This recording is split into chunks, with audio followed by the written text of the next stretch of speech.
hari akantu nguma niyumvira, hamwe twofata murazi ko turi miliyoni 12 nibwo turamenya ivyavuye muri rusansu mperuka ngo bitwereke neza ibitigiri vy'abarundi bihari. Hamwe twovugana ati umwe uheruye uno munsi umurundi wese ahari atanga amafaranga 100 tuyaha umuntu umwe afise ivyiyumviro vyo gukora, afise ivyo yokora tuyateza imbere igihugu. Tuyaha umuntu umwe, fata amahera 100 uyaguze ni miliyoni 12. Ushobora gusanga izo 12 zose zidashobora kuronka iryo 100, ariko muga ntabuze basi miliyoni 8 zoronka amafaranga 100. Bakayaha umuntu umwe afise ivyiyumviro vyiza kandi birashe vyoganisha Uburundi kw'iterambere. Mwazi ko yoronka amafaranga ngaha ni miliyoni zingahe? Ati 100 ugize ni miliyoni basi dufate 8. Umva rangaha ayo mahera nta mugambi urimo, nta bakozi nk'ijana yoha akazi.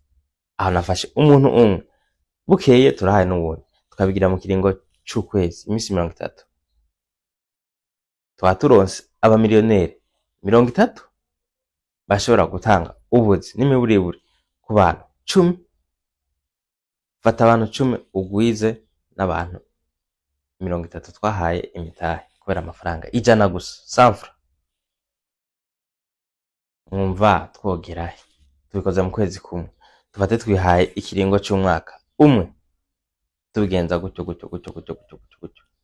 Wewe ni watanga 100 ku munsi kugwiza imisi 30 uzoba utanze ibihumbi bingahe? 3,000. Ushaka kuba ata migambi ufise cyangwa utabona ukuntu wabikora, bwari undi muntu afise ivyiyumviro yabuze umutahe, afise ivyiyumviro yabuze umutahe.